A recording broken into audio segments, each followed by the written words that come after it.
Yo, what's going on? It's Liam here, and today I'm here with a sort of career mode wish list for FC 27.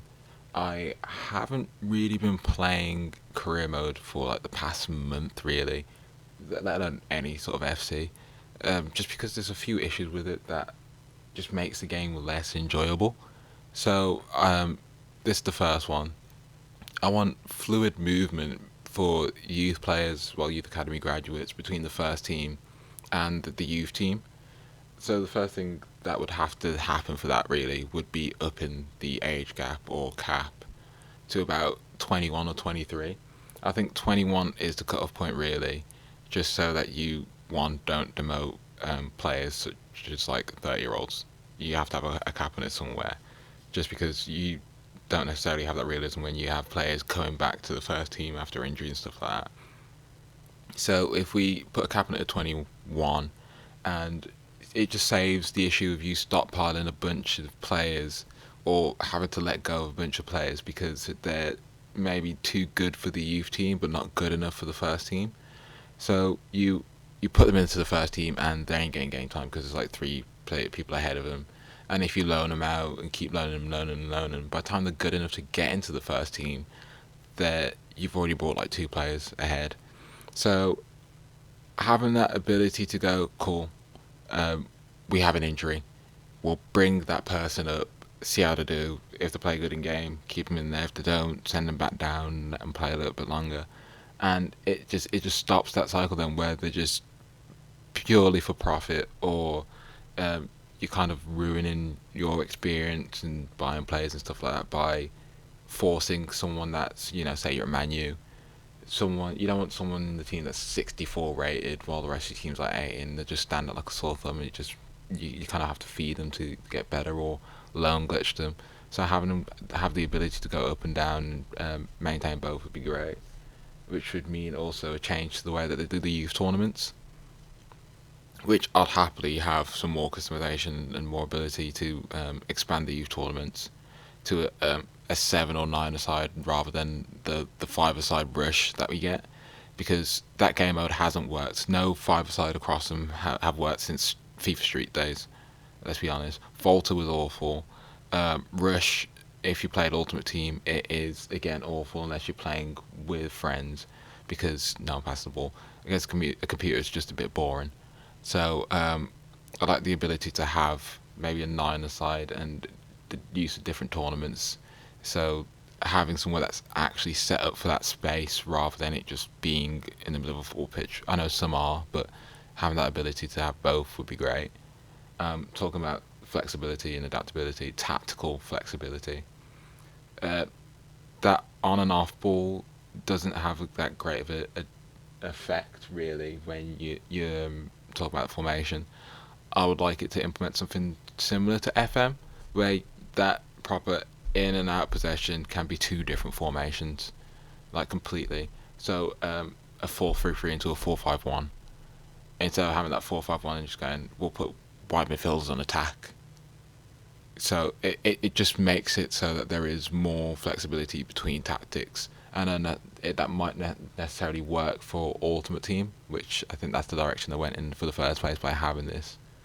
But by doing that, or bringing back the left wing back role, so you don't just have left mids and left back, so you haven't got the left back decreasing in overall when you put him in the left mid spot trying to play wing back, because they can play that position, but because you've changed the position role so much that the parameters are completely different for two players, it hinders your performance because they're now out of form, or you get that position modifier that makes it go down. So you might have an 80 rated player, but it says they're a 76 at a left mid when really they're playing left wing back. So bringing back that and the left wing back or right wing back as a role instead of a position would help. So yeah, that's probably my biggest gripe this year, is that tactical flexibility is so poor that you can only use a handful of formations well, and at that point it just becomes too easy to steamroll teams for the most part. Hard coded stipulations. Aleka Babao every single career mode signs like a Lewis Skelly or a Reynaldo who completely fall out of their Basque only thing. So having something like that hard coded into the game, I don't know how they would implement it with Bilbao. Maybe they'll have to have like a second nationality type thing that you can mark these players with if you want to turn that setting on or stuff like that. It shouldn't be too hard to do in theory, but I get why they haven't done it. But it's just something I like to see so that transfers make sense, that, boards make sense, because it's just really annoying to see sometimes. Um, so that's one of those. Again, talk about boards, having those stipulations, so it's like winning the league is a desirable for, I don't know, say Chelsea, but it's not a complete failure if you don't hit that. So you're not completely going in the red zone for your manager rating. So you don't have to put it onto lenient or no sacking.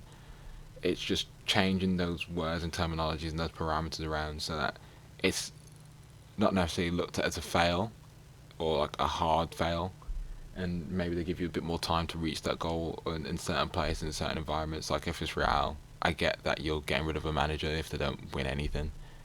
Um, but if you're an Arsenal, you're a bit more patient. Like if you come second 3 seasons in a row when you things to win the league, they're gonna give you a bit more time. It's just realistic. So I don't understand why FIFA have these set parameters with their boards that it's just like end all be all. Because the amount of times that you're going through like a sim only career mode, like you almost play like a board of director that have an FM, that you aren't getting sacked for stupid reasons, and you can actually play and progress the game in a more realistic element than the way that they do it in FIFA. And I get that it can be a bit arcadey. And saying that, I want more board interaction.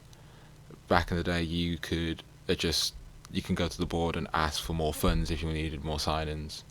So, say you didn't get rid of all the players that you wanted to in this window, but you desperately need someone, and you're down to like 8 million. You need, 6 or 7 more. You can go to the board and go, hey, we'll get one more round in the FA Cup. We'll push from being a Europa League side to a Champions League side if you get me those funds, because I desperately need this player. Or if you got an overinflated wage budget, you can push that back and then put it into the transfer and vice versa, rather than it appearing to be one big pot this year. And I think it was the same last year. Like these two pots aren't separate, and it crosses your youth and your coaching budget. If we separate those all out and have each budget that we have to manage, and it's managed by the board in game, I think it's a better system, and it gives more purpose to having that budget, because at the moment that overall figure just doesn't really mean a lot, especially when you get 4 or 5 seasons down the line and it becomes inflated to like nobody's business. Like I don't want to sit here with a 500 mil budget at Arsenal in 5 years time, because at that point there's no loyalty. I can sign an Mbappe. That's not going to happen in real life. So I want some of that pushback and the ability to have sponsors back in, which again probably can't happen with a club that already exists. But if I'm creating a club, you're run by EA. The subs have EA on their kit. There's no reason why I'm in the creator club can't have that. There's no reason why a game that was made by EA can't become a kit sponsor or put on a board sponsor. I know they work with Pepsi that can do Ultimate Teams points. They have esports teams that their logos and branding can go across creator kits, so that it's not bland and it gives an added element. Negotiating more kit sponsors or changing kit sponsors and a creator club, so that you can have that in, because you have shirt sales and sponsorship money come through in the background anyway. There's no reason why a creator club can't have that come across in the foreground when you're looking at the finances. And you can have challenges that are tied to it that they'd have in the other side of career mode. So the stuff is there, the infrastructure is there, they just haven't used it.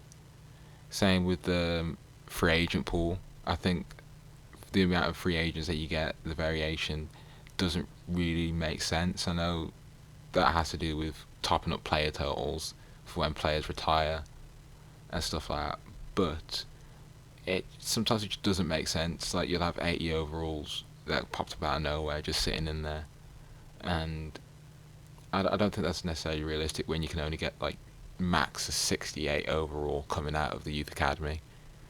Like you've got to up one or tone down the other, because there's no way that there's hundreds of better products coming out each year than there is intakes.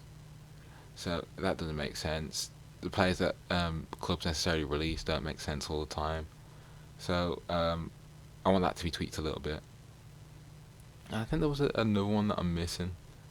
Bids, bids for players, and that links to the free agent pool quite well, because the amount of free agents you can get, you can just put in 8 bids and get all of them. And now you've got an overinflated squad of players that you can't move up and down into like a youth squad academy, like you could do if you're a Chelsea per se. Like they can sign out players and have them in the under 21s, and they're not necessarily part of the first team. That can come up and down. But if you limit the amount of bids that you can put in at one time, say 3 like it was back in the day, I can't then go for another player. The board should stop me until one of those deals is over the line, because it makes sense from a negotiation standpoint that you're not negotiating 5 deals at once. So it makes it easier so you miss out on players, because Kaiser, for example, might be in talks with a Leeds and an Eintracht Frankfurt, and you come in at Notts Forest, but you've already got like 3 bids put out already. You're gonna have to sit and wait, or top up if going for a Kaiser is better than going for, I don't know, a Nicholas Jackson. So you've got to sit there and go, cool, I prioritise having a new striker this season over a new right mid. So I can live with the fact that I might potentially miss out on Chiesa if I go for Nicholas Jackson, or vice versa. And that should then have an effect on scouting and stuff like that, and variation on career mode to career mode. Because in that next career mode, if you're going for another mid-table team, whether it's in the Prem or somewhere else, you can then go, oh, I need a right mid. I can go after Chiesa this time. I don't need a Nicholas Jackson. You know what I'm saying? So that adds a bit of variation to career mode.